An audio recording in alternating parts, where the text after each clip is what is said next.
able to actually see those students grow over the course of, usually it was a year. I would have them 2 semesters, spring and then fall again.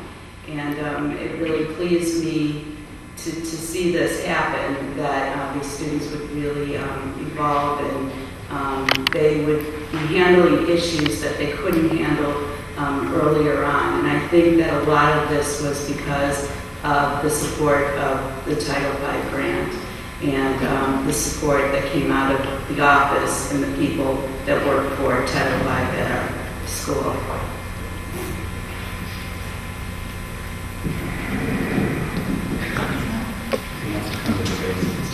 You like the seconds? I'm an anatomy teacher, not a tech teacher, so that's why I came to the microphone. I think one of the good things that came out was our interaction with Governor State. We're here, and I'd like to thank them. But to see where the students are going and some of the things they might face once they get here to any four-year institution, if they come here, that'd be great. And it was nice to be able to talk to some of the Governor State instructors and have them tell us what they see once they're here, so we could try to instill upon our students what they needed to know before they got here.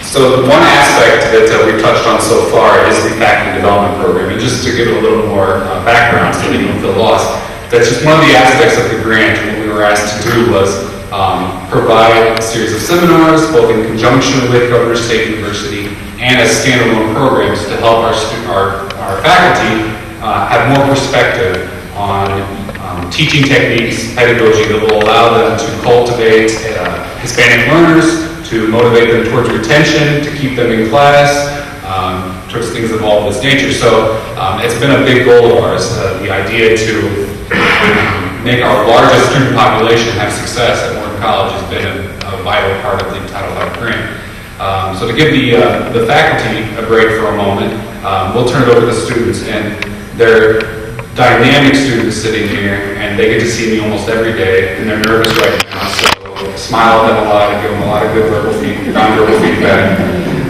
But if you guys would take a chance to talk about some of the classes you've had as a learning community, what it's been like to be in that group, has the support worked for you? Would you encourage other students, because we have some students here, to pursue opportunities like this? And just whatever you feel about the learning community model. Talk about that a little bit. So whoever would like to start.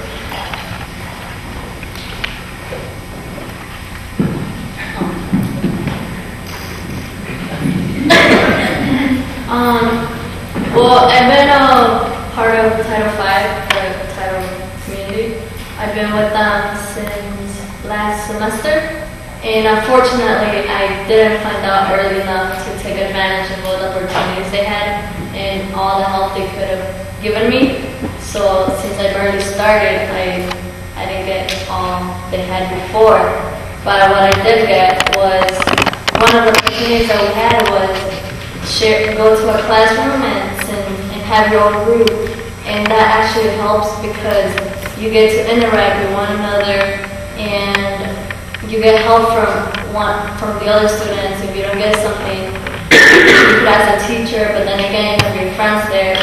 It's like a little family. You become closer together and you help each other. So I like that a lot because I know that in other classrooms you barely talk to someone else, or there's people that you're like, oh, I don't like them, I don't want to talk to them. And maybe they can help you with something, but since you don't talk to them, then you miss out. If you don't even ask the teacher either. So being a part of that group that takes the same class all together, that helped me a lot to achieve in the classroom, I would say. And also, I don't know, being part of the Title V grant helped me become more successful. And since you don't have your parents there anymore to be like, you have to do this, you have to do that, and da-da-da. So you don't really have someone that's take you by your hand and tell you do this, do that. So the advisors that were with us, they encourage you to keep going, to do better in your classes, because I mean, after all, it's all for you, it's for your future. And I liked it a lot, and I love being part of the Title V. So I don't know, and I'm here with them too, so I get to go places. You you visit schools, you get out there and you network, and that helps you through.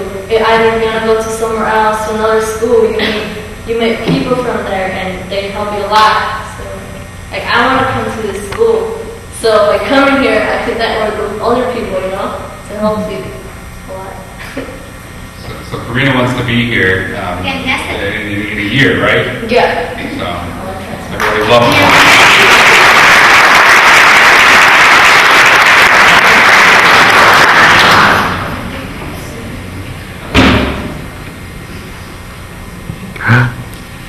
Being part of Title V has been a great experience.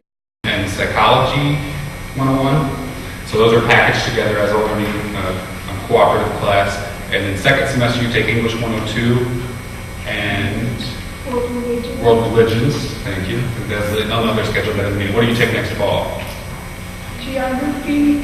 And history. So geography and history. And then in the spring you take, we haven't gotten that far yet, but it's another course that stands alone. And we're actually in the process right now. Since the intentional support of the Title V grant will not be there anymore, the learning community model is being launched into the Arts and Sciences division of the college, and it's a more intense learning community. It's an 11-class package instead of a 7-class package. We've added additional course per semester, and we're working on how to have the advising and the mentoring programs still be for those students as well. And it gets a fancy new name. We've been the Title V, just named after a grant, learning community, so forth. And from now on, it'll be called CASA, which is the Community for Accelerated Student Achievement. And this is a fast-track learning community program. It's going to be the first one we pilot campus-wide and attempt to establish more pilots for classes in developmental education courses. So it's going to be something that we move into the entire college. So these guys are our last of the old guard. Yeah. Do you have any nursing majors in this program? Any student that's majoring in nursing? Luis, I don't know if you could, or Lugia may be able to tell me. They're sitting right in front of you. So do you know if we have any nursing majors? What I do remember from, once again, from the learning community is that they will follow up later on the, depending on the associate degrees that they are pursuing. That's something that gets later on. I can't recall any nursing majors right off the top of my head. Lugia, do you remember some? I used to work for Morton College for the technical department. What we do, or what they currently do, is that they help students go for their associate in science or associate in arts. Not specifically going into an associate in applied science, because the ultimate goal is that they transfer to a 4-year institution. So many of the students that want to go into nursing do go for the associate in science. They take a little bit longer than 2 years to graduate, because they want to take as many courses as they can at the community college level and then transfer out to a 4-year institution. One that comes to mind, I forgot her name, but I think she's still at Morton College, still working on some of her credits so that she can transfer to, it's a nursing school in, what's this suburb near, no, it's in the south. Between Sister and Berlin and Worth? Bridgeview? Beverly? Palos Park? Palos High? They're not going for the associate degree in nursing and then transfer out for the DSN. That's what you're saying. They usually go for the associate in science or the associate in arts, because what we found is that courses in those 2 degrees are transferable to 4-year universities. The associate in applied science, usually some of the courses that they take do not transfer out to a 4-year institution. I'm in advocacy